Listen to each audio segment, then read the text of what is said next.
Chris Jack, back with another one. And I kind of want to talk about something today that a little different. I haven't, but based on my travels, based on like where I've been, I really want to. I'm aspiring to eventually become not necessarily an expat, but at least a nomad, and then maybe an expat after that. But basically, you see by the title of the video, 10 reasons why I want to live abroad and move abroad indefinitely. First, this is not a reason, I'm just saying. A lot of people are doing it. A lot of people are doing it, and they're not just military anymore. Like, there's way more people doing it. A lot of expats are YouTubers, remote workers, IT workers, marine merchants. There's a lot of people. But I want to give my 10 reasons why I want to do this personally, because, just want to add my my opinion to the conversation. I got my notes here, so don't judge me if I'm looking down and up, and I still haven't gotten used to just looking at the lens. I'm doing this off my camera, so it's like every now and again I gotta look at me. But let's go. Number one, in America, the one thing I've learned, not even learned, it's something I already knew, but going over kind of put it in my face. Going abroad, every time I go over abroad, the number one thing that I hear from people that don't want to move to America is, "Oh, you guys have a lot of shootings." Mass shootings to me is a huge reason as to why I don't want to be here anymore. Like it's not like America. I just want to preface this. It's not like America ain't my home. I love it here. I just think there are better options than here. You know what I mean? At this day and age in 2024. Not saying that America end of opportunity. I think the best opportunity you can get is probably in America, or at least some kind of Western world. Opportunity, why are you staying? You know what I mean? Go back to where you came. Find another place. Go where you're accepted or where it makes sense. And the mass shootings hit just doesn't make sense to me. Like I really don't understand it. I don't get it. I think for a country to have so many mass shootings, I think last year there was like 600 mass shootings. Like, it's ridiculous. And then we as Americans always want to judge other people. Like, I remember when I was going to Asia, my mom was like, "Oh, be careful over there, it's dangerous." I'm like, "Yo, but if I had kids, I would have to be scared to send my kid to school every day. That doesn't even make sense. But over there is dangerous, right?"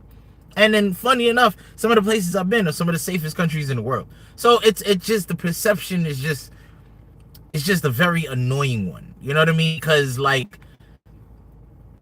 it's just too much. And then the powers that be are doing their best to act like they're controlling the narrative, but really they're trying to make it easier to get weapons. But at the same time, there are certain people that understand that having a weapon is the best self-defense. There's so many different, and that leads me to another one further down the line. But actually, I think I'm going to say that now. Number 2, politics. Politics. Politics is insane over here. That's anywhere. That's anywhere. I remember being in St. Vincent, and then they burnt down a building so that a party can have more. It was like a false flag, pretty much, so that a party can get more power during election time. This is everywhere. But here specifically, politics is just insane. The way that the media trains its people to think, and a lot of people don't know. There's a lot of people that know, but then there's also a lot of people that don't know. I think there's a quote that says, the 1% work to control the 90%, and the 5% that aren't controlled work to wake up the 90%, or some, I don't know, but y'all get the point, what I'm trying to say. 1% is controlling it, everything. 5% is probably awake, trying to wake the rest of the people up, but nobody listens. It is what it is. Now, if you're part of that 5%, depends, but once you see something, it's hard to unsee. It's very hard to unsee it. And then you're just the real term woke instead of this new age woke term. When you're like, when you just, your awareness is higher, you know what I mean? You just realize where you are and you can just sit back and be like, yo, what are we doing? Politics is just crazy over here because like, they control you to like one side, and they control you to hate, like literally hate one side. Me personally, I'm not a fan of I'm not a fan of any side, but that's the point. There's a guy in politics right now who has probably been in the homes and minds of people for the last like 10 years by the name of DJT. I don't really want to say the name. At this point, I don't even know where YouTube will go with this in the future. But if you know, you know. Guy's an orange guy, wears a toupee. You know, I'm sure you understand who I'm talking about, right? To me, I'm not a fan of him. I'm not a fan of him. But if he does right, I'll acknowledge it, right? Just acknowledging it is out here enough to get you castrated, right? But because I'm not on the Democratic side, because I can see all the chinks in their armor as well, I'm automatically on this guy's side. It's like you can't have a middle ground. And I'm sure, again, there are places around the world where it's the same thing, but everywhere I've gone, the only time, well, I won't lie, when I was in El Salvador, a lot of people really talked about Bukele, but it's because of what he's doing to the country. Like, he's literally fixing the country. You know what I mean? Shoot, like, he's the most loved president in all of Latin America, and he's only president of one country. You know what I mean? Like, I get that. But everywhere else, they don't care. They don't care. Like in Thailand, don't even talk about the king. Don't even talk about him, because he'll get yelled at. You know what I mean? Like, don't even talk about him. So here, it's so polarizing, and to me, it's meant to be that way. It's meant to be that way. They want the divide happening, because if we're fighting here at the bottom, the people up here can do all the controlling, because we're distracted down here fighting each other. We're not looking up there. It's just ridiculous. And even the mainstream media plays a role in that, because now real journalism isn't really happening. You know what I mean? They're just like, imagine me being a journalist, and the newspaper company I work for, I just found out that my boss is in this criminal organization, and I have to think about my family, I have to think about my friends, and I have to think about my livelihood if I want to write about this and put it in the newspaper for the public to see. I don't know if I have a job after that. I don't know if my life will be in danger after that, because obviously if they own a newspaper, they're a powerful person. But even more importantly, will it even get to the point where the public, maybe the person that approves it won't even put it past, let my boss, and now I'm fired and blacklisted from every other place, any options of recovering my life. You know what I mean? It just, there's a lot of things that, you know, that can be at stake with stuff like that. You know what I mean? So I understand why there isn't real journalism, but at the same time, that's an issue. That's an issue. Even platforms like this that will censor you if you talk about certain things, it's not real. So what they will do is push a narrative towards a situation that'll better the narrative, if that makes sense. So politics is number 2 reason why I want to move abroad. Number 3, the walking access. The ease of walking everywhere overseas, I feel like it's much better. Like, don't get me wrong, I'm from New York, so here has a very diligent MTA organization where you literally don't have to have a car and you can get anywhere you need to, but having a car just saves that much more time.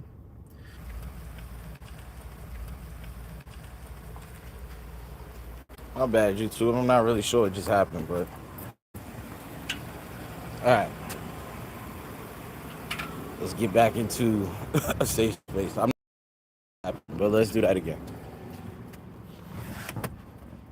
Here we go. Let me get situated again. My bad. Hold on.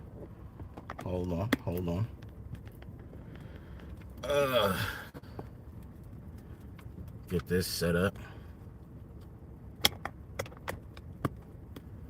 Yeah, okay.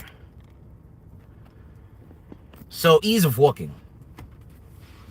Now, New York is just one state out of 50. And from what I understand, outside of probably Detroit, Chicago, DC, really don't know. Maybe Dallas, Houston. You need a car. Like, go to Florida. Everything's like 20, 30 minutes away. Everything is very far away. Like, having a car is just necessary. And it makes sense because you can control the economy that way. Like, you can control, okay, well, if we put it this far away, we can make sure that they need a car to get to work. They need a car to get to the store, to the groceries, everything like that. So now if they have a car, we know that they'll have a car note. We know that they'll have insurance. So that's at least $1,000 a month, depending. And if that's the case, let's make sure that the wages are X amount so that we know that they have this amount of money to spend on utilities and lifestyle. You know, not even including rent, by the way. So to me, it's just I would rather have a place where literally, I remember being in the Philippines, I can walk 5 minutes to the right and I'm at a mall. Or if I wanted to go get a different experience or go to a different mall, I can go 10 minutes to the left and I was at another mall. Now, don't get me wrong, Philippines got a lot of malls. Manila has a lot of malls. So that's another topic for conversation. But at the same time, everything was gained access. And the malls have supermarkets sometimes. Like, it just, you know, not saying they don't have it here, but generally you got to go to a plaza for a supermarket. A mall is just a little bit different. But there, they got everything within like 10 minutes walking, you know. And that's just not Manila. That's everywhere I've went, you know, everywhere I've been, really. They had a place where you can walk. Even if you got like mad bags of groceries, it's still like you can still walk back home if you really needed to. Here, everything is so spaced out. It just doesn't make sense for that, honestly. Number 4, the people. Now, ooh, sorry. I don't know if, I know misery loves company, but I don't know if it's the environment making people miserable, or that's just what the media is pushing out. Things like Love and Hip Hop, reality TV shows, stuff like that. Like, I don't know if misery is the goal, but there's a lot of miserable people here. There's a lot of miserable people here. Like, I remember coming back from Asia, and now all my friends are trying to check the temperature on what my next move is. It's like, I'm here. We were chilling before. I'm doing the same thing I did before I left. Nothing's changed. Why are you now questioning me on the stuff that I was doing? Why didn't you question me before? You know what I mean? Like, I just don't understand it. It doesn't make sense. But people just prey on your downfall. Like, I don't know if it's just they're not doing anything here where it's like other people's lives are more exciting to talk about. But even getting people to call me that I haven't talked to in who knows how long to help check the temperature for them. Like, are you kidding me? And then I don't say nothing because it's like, it's just funny to just look back and watch people do this stuff. But it's like, people here, it just doesn't make sense, like, why they're worried about what you're doing. It just worry about you. And then another thing is, like, and that plays into the gossip part. You can look into any comment section and you can see gossip. Some of the trending topics on YouTube are usually gossip based. It's a lot. It's really a lot. And generally that's coming from an American audience, right? And then the other one is the entitledness. The entitledness is crazy. And there's a movement online called Power Bros that I understand where they're coming from when it comes to that. But there's also other areas of life that people just feel like they're better. Like, I remember working I was working at this place. Doesn't matter. And I remember some of the guys there were saying, "Oh, the people overseas barely have running water and this, that, and the third." And they were talking about the Philippines because we had virtual assistants from the Philippines. And they're like, "Yo, they got barely have running water and stuff there." And I'm like, "Yo, no, they don't." Now that I've been there, I can tell you, like, they have places that rival Times Square and BGC. You know what I mean? Like, they have every, like, if you're gonna look at the worst part of an area to judge the whole country, then look at the worst part of our area and judge our country. I'm from Staten Island. We got a trailer park. We got some of the best houses in New York, but we got a trailer park. So is everybody in Staten Island living in trailer parks? Like, it just doesn't make sense. The entitledness to me is just, it's just too much. It's just too much. Like, who cares? Why are you worrying about everybody else? Worry about yourself. Number 5, the materialistic culture.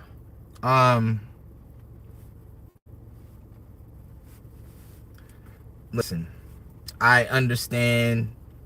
I personally love Jordans. I love, the new gadget, Gucci this and all that. Listen, I get it. You got to keep up with the Joneses. Sometimes you got to wear gear that attracts the ladies. Sometimes you got to have the latest gadget to feel fulfilled within yourself. I don't know. But I could tell you, I've been to 2 different continents, 2 different areas of the world, let's say, with just a suitcase, a carry-on suitcase, and nothing else, and was fine. Like I'd rather to be more of a minimalist. Like, I just think it's better when you don't have as many attachments to you that, and I'm not talking about emotional attachments with people, just to things. Like, oh, I need that. Like, you go on Amazon, you buy something, you're happy because it could be here the next day. You use it for 3 days, then you probably never use it for the rest of your life. And that was like, I don't know, 20% of your check. It just, like, these are things that just doesn't make sense. They're keeping up the Joneses stuff, that materialistic whole society. Like, I was talking to a dude. The guy got 4 kids. He found a girl. That's a topic for another conversation too. He found a girl that's driving a BMW, and now he wants to get a BMW. He has a car. She's very okay with the car. They get from point A to point B. The kids are good. Baby mom's is good. Now you want a BMW for what? To impress people that don't care? Yes, I can understand it's for your own fulfillment, it's for your own enjoyment, this, that, and the guy's not even a car person. If he was a car person, I'd be like, okay, I get it. You like to collect cars. Or you like cars and you've always had a dream of driving this car and this, that, and the third. I get it. Guy's not even on a car. Pop open the hood, that's the end of his knowledge of how to drive a car. I mean, of a car, period. So it doesn't, like, to me, I just don't get the materialism. I don't. Like, me personally, I try my best. I don't, not try my best. I just don't care to look for a logo when I'm looking out for stuff. These things don't mean anything. I know one guy, he has to be wearing like at least $250 to $300 worth in clothes every single day, not including the chain, the hat, the sneakers. And that's how he has to be every single day. And he's a boss. I don't know who he's paying, but he's a boss. So it's like the whole materialistic stuff in America is just, it's just overkill now. It really is overkill. Don't get me wrong. Getting something nice, getting a nice thing is cool in moderation. But to keep up with the Joneses again, as I was saying before, it's like, why? Like, why are we doing that? Number 6, quality of life. Oh man, I can't tell you how much better I feel like the quality of life overseas is so much better than the quality of life in America. Like, you're most people, I'm not saying everybody, but most people are like struggling to just pay their rent. then you got to still pay your cell phone bill, then your utilities in your house, then your car, then your car note, then your insurance. Then you want to like try to invest, put some money away. Even if you don't even know the word invest, you probably got a savings account that you put some money in. Then you want to invest. Then there are different mediums. Then you want to go on vacation. And then you got to live life. All of this stuff is so much easier overseas. I'm telling you right now, you can get, like, I remember I was paying rent. It was like $2,000 a month when I was in Brooklyn. $2,000 a month. You can get in a better apartment, much better utilities, everything like that. Maybe you have to sacrifice the speed of your Wi-Fi just a little bit for like $300, $400, and that'll get you a really nice area, a really nice dope spot in some places. Again, I'm not really including the Western worlds, like especially Western Europe or Australia, but anywhere else in the world, literally anywhere else in the world, 400, 500 tops is all you need. Now, do you want to go a little bit more, pay $800 a month? You can probably get a villa for that. It's just why? Like, why? It doesn't make sense. You know what I mean? I remember I know this guy one time he was paying like, I think it was like $970 a month for an attic. Like, the quality of life is so much better. To get some steak, go to Peter Luger's and order a steak. See how much the bill come up to. Go to any other country and order a steak. See what the bill comes up to. It's asinine how much more. Like, it'll probably be almost 15 times.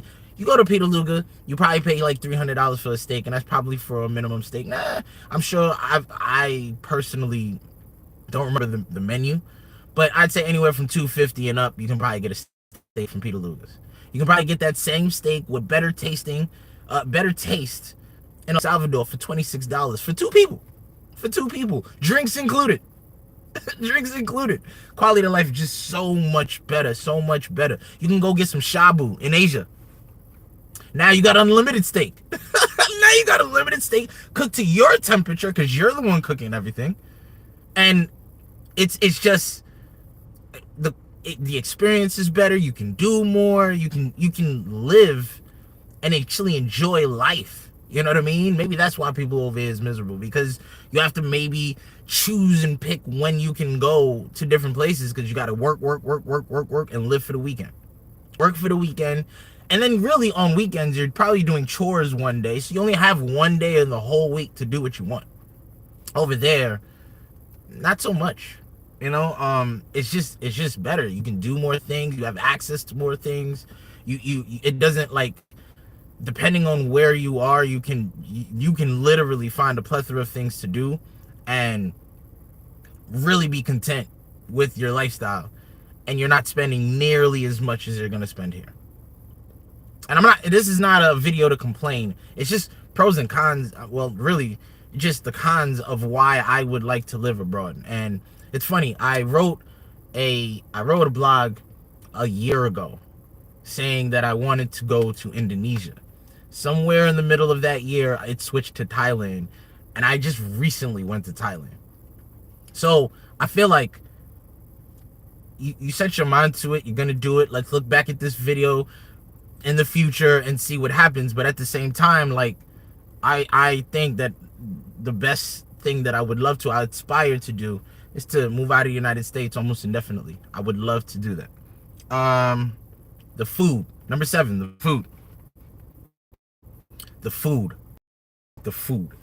First of all, not saying the food here isn't bad, like, it doesn't taste bad. Not saying that the food abroad tastes better. It's very good, but it's healthier. It's much healthier. Like, when you think of Italian food, you think of pasta, you think of, maybe flatbread, you think of definitely these certain kinds of foods, right?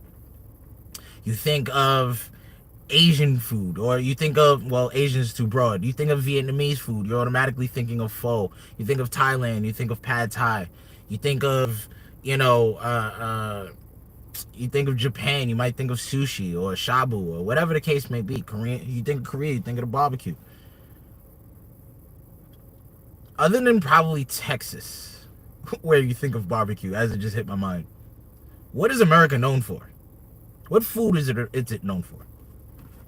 I'll wait because there isn't none. It's fast food. Hamburgers, hot dogs, and these things, those things are German, but we're known for it. It's hilarious. Those things are German. Comes from Hamburg, Germany, and Frankfurt, Germany. But yet, we're known for the hot dog. We're known for the hamburger, and it's kind of sad. Like the food here is so unhealthy. You got to go to Whole Foods to buy healthy food, and the prices on those foods are skyrocketed tenfold. Doesn't even make sense. So it's like, why? Like, you got to pay extra just to live healthy, and then think about the healthcare. Most other countries for this one. So you want us to pay more to be healthy? Why aren't you promoting more of a free lifestyle? It's more of a capitalist environment, so everything is money, money, money, money. I don't really care what the people do. Let them. It's their decision. Let them do it. We're giving them the free option, the healthy option. No, you're not. You're forcing people that can't afford to pay it to eat the unhealthy option. Overseas, almost everything that you eat that doesn't have a logo behind it is healthy. At least healthier. You know what I mean? You get a bowl of pho, even the dry pho. The fried pho out there, I would say, is better than the fried food you get out here. Like, it's just so much better. The food everywhere else, so much better. Then you got to worry about companies like Monsanto putting in, GMOs into the farm products and all that stuff. It just blows mine. How bad the food really is here. Like, seriously, I came back, I had Wendy's, and I got sick. And Wendy's, to me, is the healthiest option of the fast foods. So it's too much. Number 8, it's too commercialized. Way too commercialized. Like I said, this is a capitalistic society, so everything has to have a logo or a brand name behind it, or it's not good enough. It's not good enough. Oh, you got a what? You got a this? Nah, man, you got to get this, dog. That's where it's at. Everybody's rocking this. Blah blah blah blah. It's too commercialized. It's way too commercialized.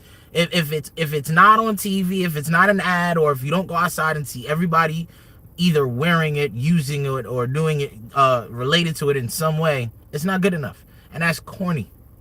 Herd mentality is real. It really is. Herd mentality is real, and not for the stuff that happened a couple years ago with just everyday things. It's terrible. It's a horrible way of living. Like, I don't. And again, America is my home, New York. I will always rep this. Staten Island specifically, I'll rep it to the death. But I can see where the chinks in the armor are, and I feel like the pros and cons are starting. The cons are starting to outweigh the pros living here, opposed to living overseas. Cost of living. That's number 9. Cost of living. I kind of touched on this already, but everything is just going up, and they're blaming. When you pump $2.15 billion into the economy, of course it's going to inflate. But hey, inflation didn't just start 3 years ago. Inflation been going on since the dollar was created. The dollar, when it was created, was worth like 96 cents. Now, today, that dollar is worth 4 cents compared to what it was 100 years ago. So it's like I remember going to get a piece of bread. I mean, some pizza. You pay 75 cents. Now you got to pay $2.75 for a cheese slice. You know what I mean? And, you'll be lucky to get that. Sometimes it's $3. And then you can go to still some places in the city. And to me, I think Dollar Pizza is some of the best pizza I've ever had. Amazing. But I think it's just because it's $1. You know what I mean? It's just insane. You take the bus here. It used to be, I think it was like 75 cents when last time I remember. Now I think they're arguing to go higher than $3. That's just to take the bus. So cost of living is just ridiculous. I was talking about the rent prices earlier. The food, to go get food. I remember I said this in a video earlier. I remember landing off the plane in North Carolina, and I had to go take a taxi to my hotel. And I had gotten a voucher because it was a mix-up with the airlines. Excuse me. And the voucher was for 2 free trips from the hotel and back, right? To the airport. I asked the guy in the taxi, hey, how much would this have cost if I was going if I was to pay. And he was like, well, it's 18 miles, $60. I was like, damn, welcome back to America. Overseas, what, like in Thailand, you probably go the same distance. I think I went to the Sanctuary of Truth. When I went to the Sanctuary of Truth, from where I was staying was about 20 minutes as well. And I didn't pay more than 300 baht, maybe 250 baht. Just for reference, 1,000 baht is $17. 1,000 baht is $17. So, did I pay 60? I paid literally a third of $17 to go the same distance. Same distance. Don't let me get on a motorbike. It'd be what, 20, 30, 45 baht maybe? Quality of life is just much better because of the cost of living overseas. Now, don't get me wrong. This is easy to say as an American, whereas somebody that lives there probably feels the same pressures as us. But this is actually going to bring me to my next one, number 10. The happiness of people overseas, to me, are just much happier than the people I see over here. And I have cousins in the St. Vincent that come here, and they didn't understand what I was talking about when I first said that many years ago. And then they finally came, and they were like, I kind of understand what you're saying. Like, people are just on zombie mode here. They're just on zombie mode. People are so much happier with less overseas. And again, in 2 different areas of the world, I've experienced the same thing. So I'm assuming if I go to like Africa, let's say, I'm pretty sure I'd probably experience the same thing there. Again, I'm not saying these places don't have their problems, they don't have their whatever, but at the same time, like, the quality of life for sure is better, and it's shown because of the happiness of its people. And because of that happiness, you have room to, like, literally have personal growth. You get to experience more, like, really feel more confident, more into yourself, really want to learn about yourself and other places, people, ethnicities, cultures, whatever the case may be. You just have your pressures of trying to survive are not as heavy over there, so you have more to explore. It just makes more sense to me, at least that way. And lastly, this is a bonus one, the truth. I think traveling abroad, living over abroad, reveals more truths because, again, when I talked about mainstream media a little while ago, you're now getting to see what the mainstream is trying to tell you, but you're seeing it firsthand. Like, I will argue that some of the places I've been are definitely not third world. They're not third world. They're considered third world countries in the eyes of Americans, but they're not third world at all. Philippines, like some coworkers of mine, thought they didn't have running food and water. Like, they didn't have food and running water. Yet, I'm in a place looking at a Titantron popping out at me in BGC, Manila. Now, am I saying everywhere in the Philippines is like that? No, but is everywhere in America like that? No. I'm sure you can go find some places where they're struggling. Go down south. I'm pretty sure you'll find it. So, it's like just the perception that's here. When you go abroad, you get more open, more enlightened. That's why I say solo travel in general. But if you solo travel, it's the best teacher you can have, the best classroom you can invest in. It's the only thing that you spend that it's the only thing that you buy that makes you richer. And no, buying stocks is investing. You're not buying that. That's like putting it into a savings account. When you buy a plane ticket, you don't get that money back. You know what I mean? You don't get that money back. Now, can your money go down when you invest it? Yes, but you still have the shares that you purchased. You didn't lose anything. So it's investing is not the same thing as travel. Travel, you're spending that money, you're not seeing that back. The only way you're seeing it back is if you have a platform that you've monetized, and then now you're getting paid to show people your journeys. But you still have to get to the monetization part before you're spending the money. Most people don't travel and to make money. They travel to get away. Which, again, to the point, if you're trying to get away to travel, what are you getting away from? Why? You know what I mean? Like, why? A lot of people will get away from other places because it's just they want to see more of the outside world. I'm not saying that people here don't want to see more of the outside world. Of course they do. But a lot of people will tell you, oh, I can't wait to get out of this. Like a lot of people, like somebody told me that they travel because they set a goal to travel at a specific time so that they have something to look forward to during their work schedule. So at least it makes it easier to go to work because they're just counting the days till they can get out of here. That alone should tell you something. That alone should tell you something. But anyway, the truth of what things are. Like, I can tell you I've been to Angkor Wat, seeing that it's the largest religious site in the world, this, that, and the third. But a lot of people are like, Cambodia, why you going there? Oh my God, it's this, that, and the third. Yo, it's a very nice country. It's a beautiful country. Nice people, great food. You will see some interesting stuff there. But it's still a place that I would recommend anybody go. Honestly, I would. I'd recommend it. You know what I mean? It's not dangerous. Like, it's just, it's a very nice place. People were like, oh, you going to Vietnam like the war? Like the war wasn't damn near 60 years ago. 50 years ago. Come on. Like, get all that ignorant stuff out. Get out of your system. I don't know. I just wanted to vent that and just manifest this into the air so I could watch this a while from now in the future and see, oh wow, like this happened or it didn't. You know what I mean?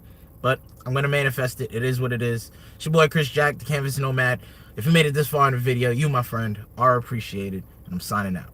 Peace. I still gotta figure out how to end it from this side. Still figuring this out, y'all. Don't judge. Alright, peace, y'all.